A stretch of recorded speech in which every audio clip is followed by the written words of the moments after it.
Happy holidays, everybody. Let's talk about WWE 2K23, and we're going to talk about the latest rumors and rumblings that are going on online regarding the game. These are not backed up by 2K, but there are some interesting pieces that are pulled from these rumors that are being posted about the game. So don't come at me in the comments and say, hey, why are you posting rumor stuff? I warned everybody. It's fun to speculate sometimes, and I want you to do this. See that?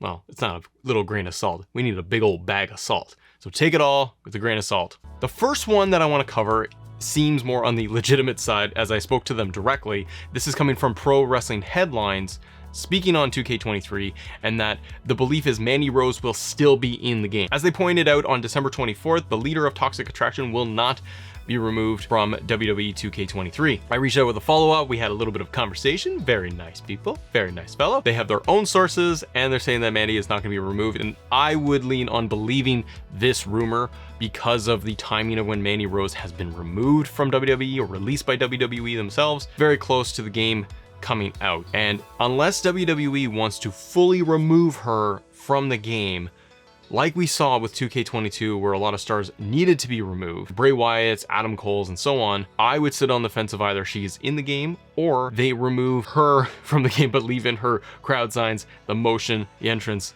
All the other pieces are there to recreate her. Okay, now we move on to the big one. This is coming from The Leaker, which is fantastic, with the White Rabbit from Bray Wyatt. The account was created in December, and their handle is at TheLeaker031423. or March 14th, 23. So that's clever enough, because that would be a potential release date for 2K23, which we don't know of yet. We can speculate that we would see a reveal around mid-January. That is my speculation. Because of the Royal Rumble and the lead up to that, it kind of fits the timing here. Now, there are a lot of posts when it comes to The Leaker just bombarding with all of these supposed leaks for the game. And some I go, ooh, interesting. And some I'm just like, I don't know. So the first one that I have here I want to point out, there's a lot, I don't want to go through every single one, but the first one I want to point out is that 41 of the 206 stars belong to NXT. I don't see this as being outlandish. I think that if we're going to have a roster of 206, we are more north than that of what we had in 2K22, which makes sense because we have a lot of returning stars, Triple H bringing back a lot of people. And if you're saying 41 of them are going to be from NXT, I think that could be possible. What do you think? Because we have so many in the NXT system that have been there for quite some time now. And I think of Toxic Attraction, Carmelo Hayes, and on it goes. There are a lot in there that you could utilize. I also think there's a good chance, we'll talk about DLC packs in a minute, but I think there is a good chance that we're going to get a NXT pack coming out of this. We were supposed to get it based on all of the reports from last year. We were supposed to get an NXT Stars pack, and Bronson Reed was going to be the main focus for that, and then they had to ditch that because Bronson Reed got released at that time. And now the man is back. It's a fun time of year, isn't it? Okay, another one that came out was every superstar that participates in either of this year's Royal Rumble matches will be in 2K23 either on disc or as DLC. I don't really believe that. I think there's a greater chance, in my opinion, that we see stars from last Royal Rumble being added to the game. Specifically on the women's side, you had a lot of returning women legends coming in to do spots in the women's Royal Rumble match to fill out the card. I can see that as a possibility. I lean on the side of being hesitant of everybody that is just going to be in this year's Rumble, they're going to be in the game. I think it's tricky because the game is going to be like 90 days away from release by the time we get to the Royal Rumble, if not less. And Big Dummy sitting in the chair, I don't think that that's enough of a window to just say everyone that just shows up for the Rumble is getting scanned and they're going to be added into the game. I think the window is way too tight. I think we'll see a lot of them from the Rumble are going to be in the game, but I wouldn't say everybody. The other one they have here is that there are 4 cover superstars this year. 2 for the standard edition, 1 for the deluxe, and 1 for special edition. They went on to say that the cover superstars for the standard edition, supposedly, are Bianca and Cody. There's a deluxe edition called Feed Your Head with Bray Wyatt, and a Bloodline special edition, and with it being Roman Reigns on the cover. What do you think of that as your covers? I don't know. I flip-flop with having Cody as the cover star. His return was huge. I also think that Roman Reigns, the Bloodline, is the biggest act in WWE and wrestling for quite some time. you want Roman on the cover or you want the Bloodline, I think that having the special edition Bloodline cover or option as a pack, as a special edition pack, is very possible. And I say that from a marketing side where the Bloodline is the biggest thing, Roman Reigns is the biggest star, and if you put him at the top of the editions, not just the standard edition, but you slap his name and his face on the special edition, where there are some bonuses and things in there, I think players are more likely to just get that edition because they're going to want the Bloodline, the Roman Reigns version of the game. I think it would market very well.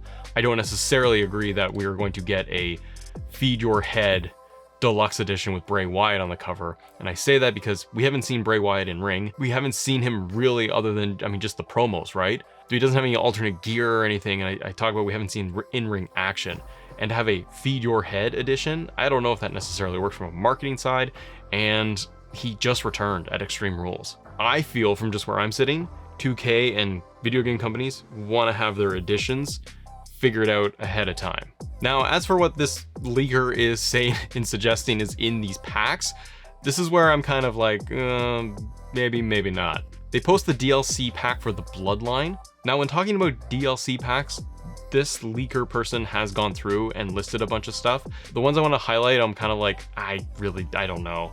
They're suggesting a Bloodline DLC pack, which is giving you Roman Reigns 2017 version, Solo Sikoa, Alpha Sika, and Jimmy and Jay from 2014. That, okay, I could live with that.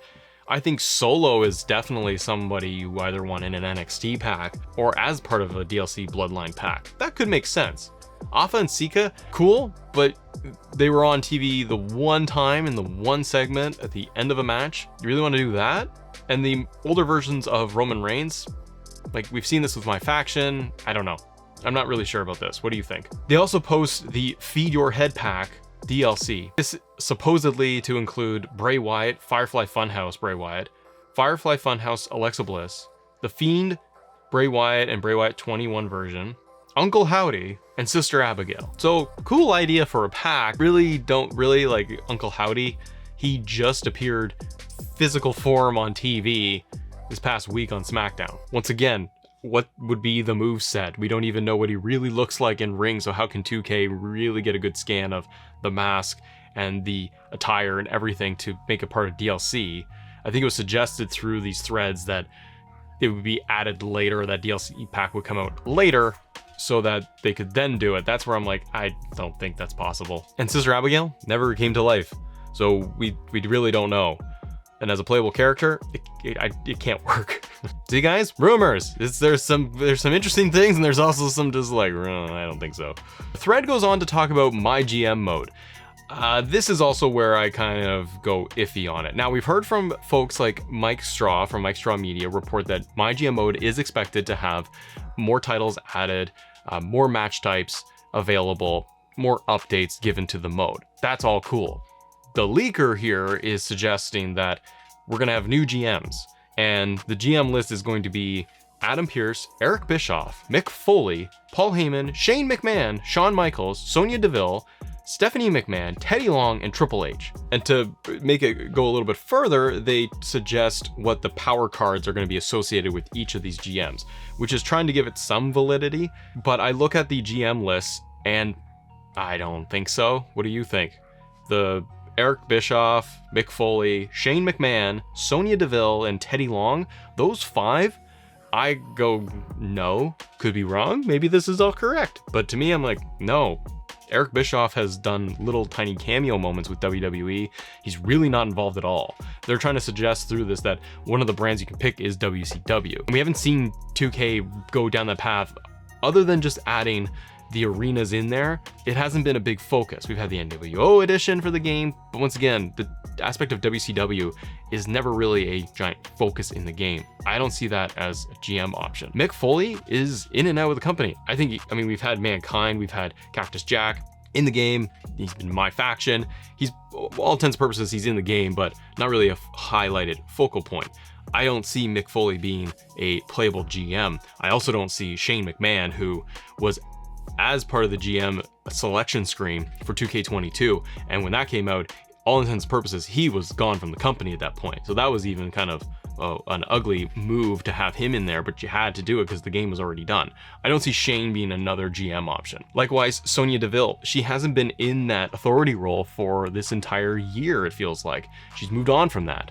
Made sense last year, but I don't see it making any sense now. And Teddy Long, once again, not really involved with WWE at all. It's a nice throwback, but I don't see that being an option. They also suggest that there will be 120 Create a Superstar slots in the game. They don't talk about logo limits or anything like that, because we are all complaining that there isn't enough room on here, and boosting it to 120 for Create a Superstar slots, it's okay, but if we don't have the logo limit increased, it's really not going to help us. And I think that just goes without saying for the game itself when it does release, regardless of these supposed rumors and leaks. Create a Video will also get a boost of up to 50 slots. Dozens of new entrance motions have been added to create an entrance, but will remain the same as 2K22 to prevent clipping. They also mentioned some entrance motions come with an alternate firework option, and the templates in Create an Arena now include the arena templates in the game. Now, I've heard that one pop up a little bit online of just wanting to have the arena templates made available for the creation suite, that we have these in-game arenas, but we can't recreate them. So if that were to come out, hey, I'm all for it. Do I think that some of this is just kind of whatever? I'm like, I don't know what to think of this for the creation piece. Moving on to the DLC packs themselves and pre-orders. According to this, based on these rumors, they're saying the Feed Your Head pack DLC and Bad Bunny pre-order will be available on release day. Now, Bad Bunny is kind of interesting only because we have heard the rumors, the reports of PW Insider suggesting that a lot of stars were in LA to film commercials for 2K23. That's what was being reported on. We've also seen pictures of Bad Bunny and Triple H standing together and doing a photo opportunity. That has been kind of being rumored for 2K23. I don't really take anything other than just, it could be. It could also be that they're trying to do promotional stuff for WrestleMania or for the Royal Rumble, that type of thing. Or all of it combined. Seeing him as a pre-order bonus, maybe. I think that was the opportunity last year, to be honest, because that's when Bad Bunny was involved, when he was doing Thunderdome era and all of that. So I don't see him being the pre-order bonus. If anything, you would want like Cody or The Fiend or somebody. So they're saying that that would release on release day. Then they say that the Bloodline DLC pack will be released the following week. The remaining 4 DLC packs will be released in May, July, September, and November ahead of each of those months' premium live events. The timelines would make sense. That's pretty much what we have seen with previous years. And I don't see 2K themselves going away from the traditional DLC model packs, even though I would want them to just do live updates or just let us download what we want, or just add them into the game. They say that for the Bloodline pack, it will include My Faction exclusives, 2 additional arenas, and an exclusive Bloodline championship. And all the DLC packs come with My Faction cards. That I believe. If they're gonna, according to other reports like Mike Straw Media, who said that My Faction is still in there, God help all of us, but that mode being in the game, yeah, I believe that every DLC pack will come with the My Faction cards because they want to keep boosting that service. Hopefully, if My Faction is back, they give it a complete revamp and it's online and there's leaderboards and there's, you know, they don't lock stuff. Universe mode. I just love hearing about just the different things that could be. Isn't it fun to know what could have been, what might be? So 2K23 Universe Mode, premium live events can be held on any day of the week and can include day 1/day 2, so long as another show doesn't conflict. There is no longer a limit to how many premium live events in a month a host show can have. So Raw and SmackDown can host 2 premium live events in a single month. This one's a cool idea. Even myself, I've suggested that they need to allow 2 pay-per-views live events, 2 premium live events over the weekend, the Saturday and Sunday, as WrestleMania last year's done that and the year before, and we know this year is too. I would lean towards this being possible, very possible, because it would stay up current with how WWE does their programming to allow us to have single day premium live events for our shows, and then also the WrestleMania 2-day event. I believe that is possible. And staying on exhibition but also universe mode, they say the Money in the Bank ladder is listed as separate match options and players can choose between 6 or 8 stars to compete. And the traditional options for regular ladder matches remain. So that is possible, 6 to 8 stars in the ladder match. That could totally work. You want to have that as a separate menu option.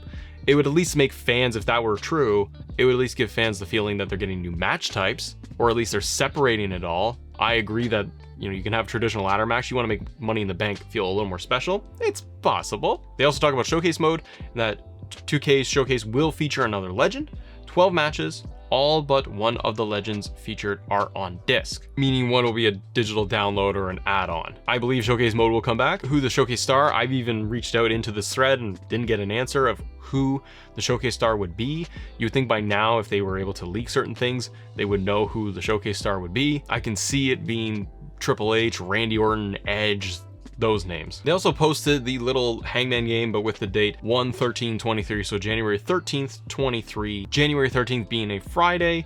The suggestion is that this is when we would see a reveal. I don't disagree with this as a possibility, because we are then a few weeks ahead of the Royal Rumble, where we all kind of expect the game to be revealed. So far, the Royal Rumble is not sponsored by 2K, it's done by Cricket. There's still time they could add in 2K23, but I think that they're just gonna link up a promotional during that period. The 13th, maybe it is gonna be a teaser drop. That's when the video game industry comes back after the holidays.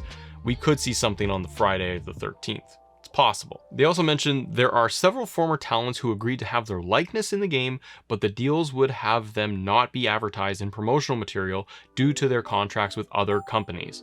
Some appear in My Rise, some appear in this year's showcase, proving that the showcase legend is one of the most respected talents in the industry. That I am just kind of wishy-washy on. I go back to the point of the Royal Rumble. You had a lot of stars specifically on the women's side that did appear in the match itself that could be in 2K23, maybe as like a women's pack, a legends pack, something like that. But to say like, well, they're not going to be promoted because of their contracts with other companies.